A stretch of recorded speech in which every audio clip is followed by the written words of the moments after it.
Jean-Luc, la semaine dernière, je t'avais demandé à quel point la configuration du cross compterait pour ta composition d'équipe. Ça a été le cas? Ouais, c'est le cas. C'est le cas à la fois sur le niveau de difficulté de l'épreuve en elle-même et puis sur la qualité du sol. C'est évident qu'il fallait que je voie le sol, qu'on voit le sol. Déjà, on sait qu'il a plu, que le sol peut être gras. On a globalement un bon terrain, souple, qui peut être limite un peu gras. Mais vu la météo qui est annoncée, à mon avis, ça va être un terrain très sympa à courir. Oui, il pleut samedi quand même, Ouais, mais bon, ça va de sécher journée. demain et après-demain, c'est Il ça? doit pleuvoir en fin de journée, d'après ce que j'en sais. Donc je pense que c'est bien, ça donne des infos sur... ça peut donner des informations sur l'ordre des chevaux. Exactement. Ouais. Donc on a Luc Château en ouvreur, un Luc cavalier Château, qui est habitué aux épreuves anglaises. Exact. Avec un cheval qui en général va bien, qui est un cheval léger, prend sur le cross, qui peut donner des infos. C'est pas le plus rapide du lot, mais c'est un cheval régulier, très régulier, et en pleine ascension cette année. Il a beaucoup évolué.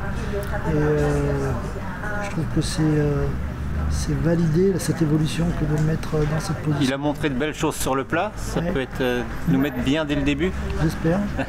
J'espère. Voilà. Ensuite en deux, on En a deux, Sébastien. Sébastien qui est entre guillemets un peu le nouveau de C'est le l'équipe, bisu. parce que c'est le bisu. Il a besoin d'être un peu protégé dans une position d'attente, en sachant que le terrain sera normalement bon, mais il sera d'autant meilleur que pour les premiers quand même.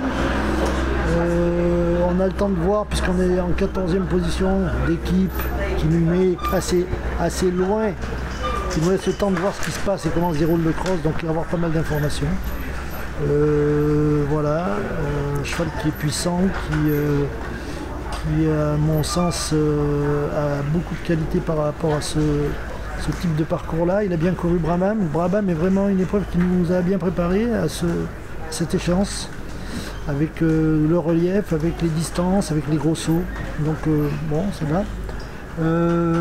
Ensuite, on a Alexis, avec ce gris qui est un vrai galopeur, qui nous a beaucoup séduit dans sa qualité de galop à la préparation, beaucoup d'évolution aussi sur le plat. Donc on a un bon atout, et puis pour fermer la marche, le couple un peu plus capé, qui est acier avec alerte à Malibor. Alors c'est vrai que le fait de le mettre en dernier, c'est boucler bien le score d'équipe avec en main un couple qui va bien, qui est rapide, avec un terrain qui j'espère sera pas trop dégradé. Donc pour alerte, qui est un cheval léger, ça doit pouvoir faire. D'accord. Et donc on a en individuel Guirec On a un qui était individuel, remplaçant. alors Guirec qui est rentré tard et qui part assez tôt dans le timing, puisqu'il part en numéro 10 avec Caramel d'Ortiz qui aura déjà des informations. On aura déjà notre ouvreur qui sera passé, on aura des infos à lui donner, et puis ensuite Benjamin un peu plus tard, qui partira quand même en dressage sur la première journée, fin de première journée. Et voilà, bon, il fallait choisir. Je suis désolé pour Benjamin qu'on a mis en individuel, mais l'idée c'est qu'il court bien et qu'il nous donne des bonnes sensations. On a la grosse échéance, c'est l'année prochaine à Aix-la-Chapelle, et il faut que ces couples-là s'aguerrissent pour voir si on peut compter sur eux l'année prochaine. Il aura plus de liberté pour courir à sa main du coup. Il va avoir plus de liberté pour courir à sa main et pour chercher un score individuel. Score individuel, il y a aussi le deuxième à partir qui peut espérer faire des bonnes choses. Sébastien. Oui, Sébastien. Oui, je veux quand même il reste bien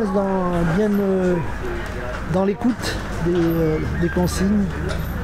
C'est son rôle d'équipier. En deuxième, c'est important qu'il nous renforce le score d'équipe en restant bien à l'écoute. Donc c'est forcément moins confortable pour une performance individuelle. Le tirage au sort est plutôt favorable. Oui, favorable. Avec ce terrain-là, je pense que ça va aller. Il ne faudrait pas que le terrain soit plus gras, parce que les derniers à passer seront un peu plus défavorisés, mais là, je pense que ça va aller. Quels obstacles tu iras voir en premier samedi? Lesquels Moi je vais regarder à la télévision, mais on a un début de tour qui est très galopant, avec des gros sauts, très galopant.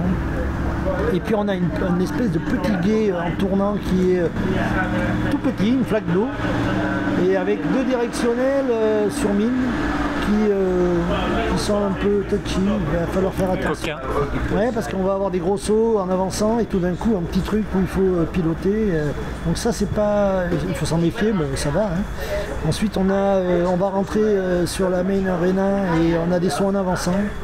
Et une combinaison de pointe très en avançant, alors là il faut se dire qu'on est sur des pointes de distance. Ça correspond quand même à ce qu'on a l'habitude de voir chez nous avec un Mathieu Grasset Pierre qui nous met souvent des distances en avançant, donc je trouve qu'on est bien préparé pour ça. Mais encore faut-il réussir. Faut rester très vigilant. Ces combinaisons ne sont pas évidentes parce que c'est des pointes, des vraies pointes, avec des vrais biais. Beaucoup de pointes sur ce parcours-là. Après, on va filer vers le deuxième gué, en fait, qui est le gros passage d'eau, avec un gros saut panoramique en entrée qui est très peu large, très directionnel, qui est un gros saut. Et ensuite, on va repartir et là, il y en a une vraie côte. Ouais. Une vraie côte, et en haut de la côte, on retrouve un autre gué, avec encore une distance en allant un peu, une pointe à la sortie, une pointe dans l'eau. Donc on s'aperçoit qu'il y a beaucoup de pointes, beaucoup de directionnels, beaucoup de distance en avançant. C'est un parcours qui... il y aura du 20 points. Le dressage ne fera pas tout, ça c'est sûr. Tant mieux. C'est du vrai confort complet. Bon, t'es optimiste? Ouais, je suis optimiste. Eh ben, on l'est tous. Merci beaucoup Jean-Luc. Merci.